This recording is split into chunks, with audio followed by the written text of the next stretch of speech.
Assalamualaikum warahmatullahi wabarakatuh. Perkenalkan, nama saya Rahmat Eka Saputra. Saya dari kelas 12 Elin 2, jurusan Elektronika Industri. Di sini saya akan mempresentasikan tugas ujian sekolah bahasa Indonesia saya tentang komponen aktif dan pasif dalam rangkaian elektronika. Untuk lebih jelasnya, kita simak video berikut ini. Udah berhentiin. Yang pertama, ada yang namanya komponen aktif elektronika. Komponen aktif elektronika merupakan komponen yang memerlukan daya listrik dalam bekerjanya. Jadi apabila tidak ada daya listrik atau tegangan listrik yang mengalir di komponen tersebut, tidak akan bisa bekerja. Salah satu contoh komponen aktif elektronika adalah dioda. Dioda merupakan penyearah dalam rangkaian listrik elektronika atau rangkaian listrik dari AC ke DC, dari bolak-balik ke searah. Dioda juga memiliki banyak macamnya, ada dioda Zener, ada dioda rectifier, ada dioda LED, ada dioda, ya banyak macamnya lah. Setiap dioda itu memiliki fungsinya masing-masing. Untuk lebih jelasnya, ini adalah gambar dari dioda. Yang kedua, ada yang namanya IC atau Integrated Circuit, merupakan sirkuit yang terintegrasi. IC ini terdiri dari beberapa juta atau beberapa ribu komponen, resistor, kapasitor, atau apapun itu yang menjadi kesatuan menjadi IC. IC ini merupakan otak. Banyak macam-macam IC, ada IC 7805, ada IC TTL, ada IC regulator, dan sebagainya. Fungsi IC ini juga bermacam-macam, ada yang menjadi penguat sinyal, penguat tegangan, dan lain-lain. Untuk lebih jelasnya, ini adalah merupakan contoh dari IC. Yang ketiga, ada yang namanya transistor. Transistor juga merupakan salah satu komponen aktif dari rangkaian elektronika. Transistor merupakan suatu komponen yang memiliki banyak fungsi. Ada menjadi penguat sinyal, penguat tegangan, atau bahkan switch secara otomatis. Transistor juga banyak memiliki fungsi, yaitu penguat sinyal, penguat tegangan, switch dan switch otomatis. Transistor juga memiliki ada 3 kaki dalam transistor, ada basis, kolektor, dan emitor. Untuk lebih jelasnya, ini merupakan contoh gambar dari transistor. Selanjutnya, ada komponen pasif elektronika.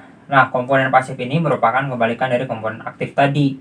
Komponen pasif merupakan komponen elektronika yang tidak butuh daya listrik atau tegangan listrik dalam bekerjanya. Contohnya, seperti resistor. Resistor yang merupakan hambatan atau untuk penghambat dalam suatu rangkaian elektronika. Resistor juga memiliki banyak fungsi, yaitu menahan tegangan listrik. Ada juga resistor variabel yang bisa diatur variabel tahanannya, dan resistor juga memiliki gelang. Ada berbagai macam gelang, seperti resistor yang memiliki gelang merah-merah coklat yaitu 220, dan toleransi misalkan di ujungnya itu warna emas yaitu 5%. Untuk lebih jelasnya, ini merupakan contoh gambar dari resistor yang ini. Yang kedua, ada yang namanya kapasitor. Kapasitor juga merupakan komponen elektronika pasif, yaitu tidak membutuhkan listrik dalam bekerjanya. Kapasitor juga merupakan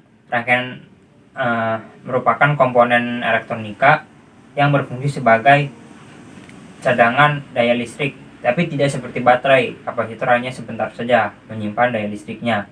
Kapasitor juga memiliki kapasitansi yang dalam satuannya yaitu farad. Ada beberapa kapasitor, banyak kapasitansinya dalam kapasitor. Kapasitor juga memiliki beberapa macam, ada kapasitor elko, elektrolit, ada juga keramik, ada juga apalagi ya, ada banyak berbagai macam kapasitor yang ada di rangkaian elektronika. Yang ketiga adalah induktor.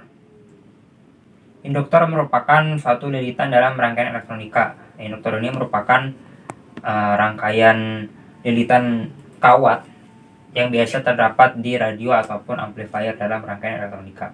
Ini merupakan gambar dari induktor. Yang keempat, ada yang namanya transformator atau trafo. Trafo ini memiliki step up dan step down. Biasanya trafo ini dipakai di power supply menjadi step down. Yang tadinya input tegangannya 220 volt direndahkan di step down menjadi 12 volt atau 24 volt dan berbagai macam voltase kecil lainnya. Seperti itu. Ini merupakan contoh gambar dari transformator. Mungkin cukup sekian dari saya. Harapan saya dalam video presentasi ini adalah memberikan manfaat kepada orang di sekitar saya, khususnya teman-teman yang sedang belajar elektronika, supaya bisa lebih paham lagi. Mungkin banyak juga dari saya kesalahan apabila dalam pembuatan video ini. Cita-cita saya yaitu menjadi pengusaha transportasi supaya bisa bermanfaat bagi teman-teman, bagi orang lain yang ada di sekitar saya. Atas kurang lebihnya saya ucapkan mohon maaf. Billahi taufiq wal hidayah. Wassalamualaikum warahmatullahi wabarakatuh. Terima kasih semuanya. Bye bye.